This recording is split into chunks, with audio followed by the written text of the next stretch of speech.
Hey, me and Matt here. So I know I'm a little late, but I didn't.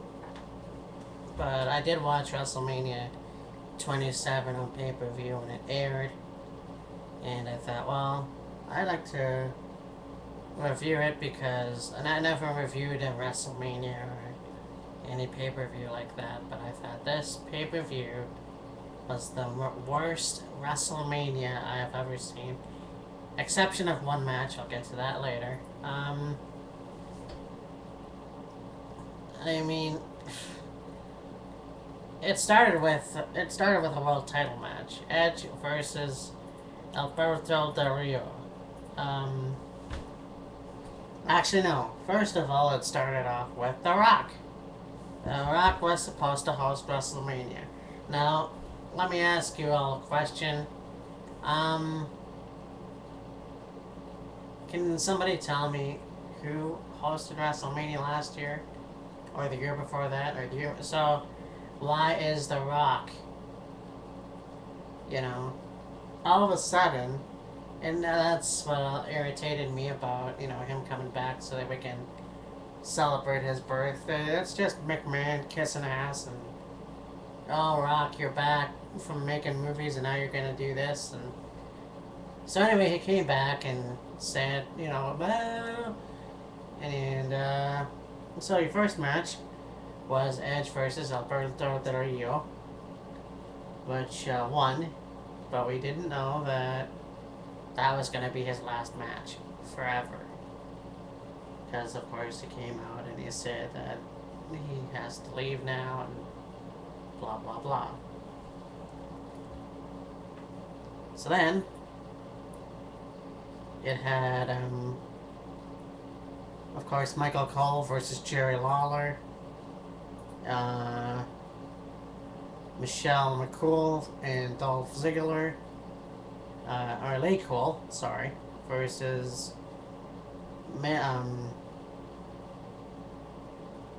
Trish Stratus, John Morrison, and of course Trish Stratus. Trish Stratus. Oh God, it was really nice to see her again. Um, there was a story backstage actually, where John Morrison hated the fact that Trish Stratus was on their team for WrestleMania, and had no idea why Melina wasn't there. Well, I would have went either way, but I'm glad that Trish Stratus was there. And Michael Cole versus Jerry Lawler. Now I have to say this too. At this point, I didn't watch wrestling on TV. Didn't have the channel, so I had to get updates on the computer. And so yeah, I found out that Jerry Lawler and Michael Cole were feuding. Michael Cole being the new coach, if you will, the heel commentator. So the only exception to that match was Stone Cold Steve Austin as the enforcer. Fucking epic. I mean, you talk about the backstage area. Like, I was marking out because of the showdown. Well, that wasn't a showdown. It was, interaction with Stone Cold Steve Austin and The Rock. I was in high school when the WrestleMania 15 happened. I was in grade 9, and it happened, and it was awesome to see them. I mean, it would have been nice if Stone Cold came out during the first part where Rock was introducing WrestleMania, but and then John Cena versus The Miz for the World Wrestling Federation World Wrestling Entertainment Championship as the main event. Oh, wait, I'm missing one here. Yeah, Big Show Kane and Santino Marella versus Kofi Kingston and The Core, which was Wade Barrett, Ezekiel Jackson, and Justin Gabriel and Heath Ledger. You know what? The match didn't last very long, Big Show got the choke slam, 1, 2, 3. It was over, and it was bullshit.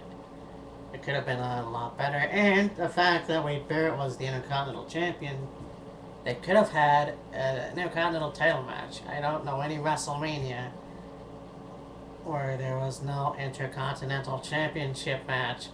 That's part of the reason why WrestleMania suffered so much this year.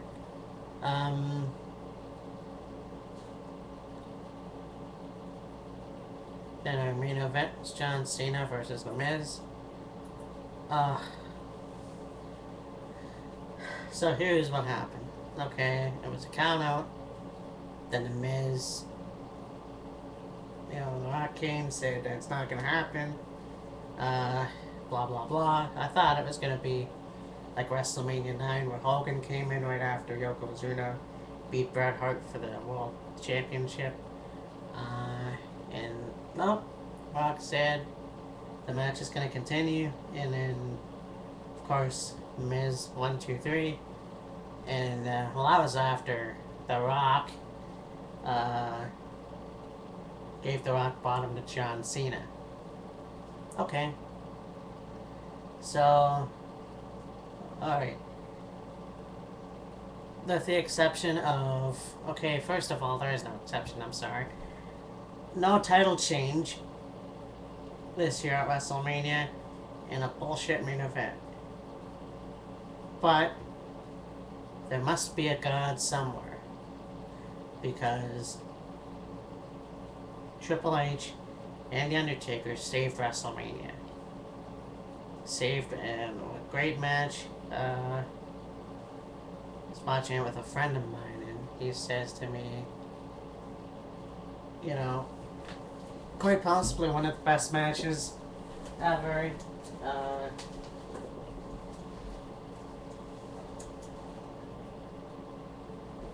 Looked like Undertaker was feuding. Undertaker was a human, almost human-like, or he didn't get up after the match, do his little Undertaker thing.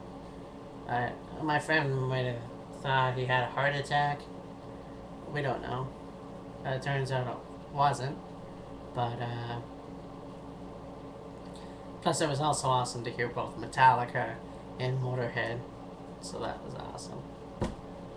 Anyways, WrestleMania 27, complete bullshit. I hope next year is great. I hear a rumor that WrestleMania 29 is going to be at the Skydome in Toronto. Of course, next year in Miami. Yeah, that's about it. So next year it's going to be The Rock and John Cena. And Daniel Bryan is going to cash in his Money in the Bank. We'll see how that goes. Anyways, talk to you later. Bye.